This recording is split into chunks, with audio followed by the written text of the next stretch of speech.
Perdebatan keras terjadi dalam Sidang Dewan Keamanan PBB di New York antara Duta Besar Israel dan Palestina. Keduanya terlibat perdebatan terkait status wilayah Palestina, hak historis, serta konflik yang masih berlangsung di Gaza. The great majority of the members of this Security Council. The reality is that one state is illegally occupying the land of the other state. So therefore we need the international community, the Security Council, to help the state of Palestine that lives under ruthless occupation, illegal occupation using the words of the International Court of Justice, to help us to end this illegal occupation, as the International Court of Justice said, as rapidly as possible.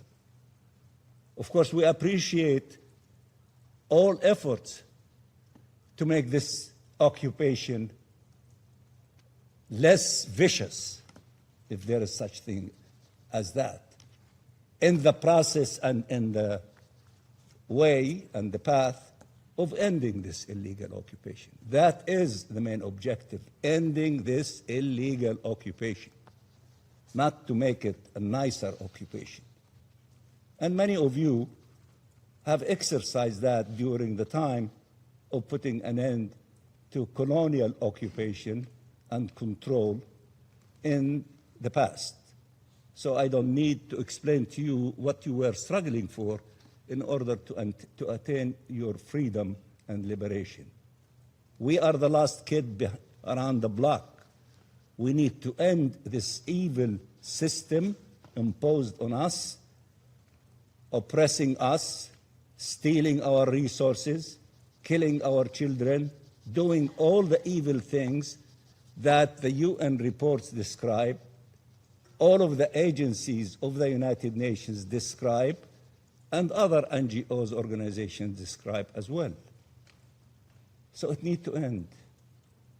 And all people who respect and honor international law and their obligations as members of the United Nations and the principles enshrined in the Charter of the UN is to help us to put an end to this tragedy. Madam President, while Palestinian terrorists seek to drive Israelis from their homes, some voices in this council speak as though Jews have no right to live in Judea and Samaria. That is not true. We are not occupier, we are not settler. Our right to live in our land is based on our historical connection to it. It is described in the Torah, the Old Testament, and even the Quran mention the connection of Jews to the land. This past week, Jews around the world read this verse from the Torah. I will read it first in Hebrew. כי אתם עוברים את הירדן לבוא לרשת את הארץ אשר אדוני אלוהיכם נותן לכם וירשתם אותה וישבתם בה. And in English, you are crossing the Jordan River to inherit the land which God is giving you. You will inherit it and dwell in it. Judea and Samaria is where our story in the land of Israel began. It is where it will continue. There has been a continuous Jewish presence in this land for thousands of years. The name Jerusalem, Hebron, Bethel, they are not names invented by modern leaders or modern politicians. They are part of the DNA of the Jewish people. And this history was recognized by the international community. The League of Nations mandate for Palestine affirmed the historical connection of the Jewish people to the land of Israel. It called for the founding of a Jewish national home there. The international legal framework established after World War I confirmed that historical connection. That framework included Judea and Samaria. Our history is not a political slogan. It is part of our historical and international record. Madam President, I could lecture for hours about our biblical rights, our historical rights, our legal rights to Judea and Samaria. But if we want to be practical today, and if this Council is serious about bringing security and stability to the region, it must understand a simple truth. We are not going anywhere.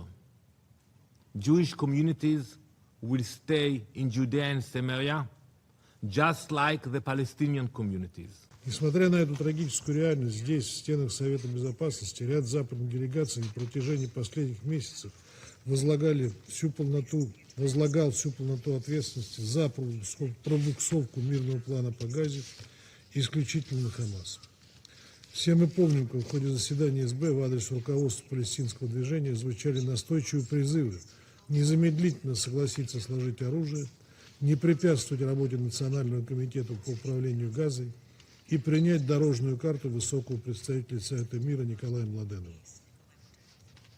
Хотелось бы надеяться, что такое же единство и решительность наши западные коллеги проявят и в отношении другой стороны конфликта с учетом публичного отказа Западного Иерусалима от дорожной карты и согласия Хамас на сделку.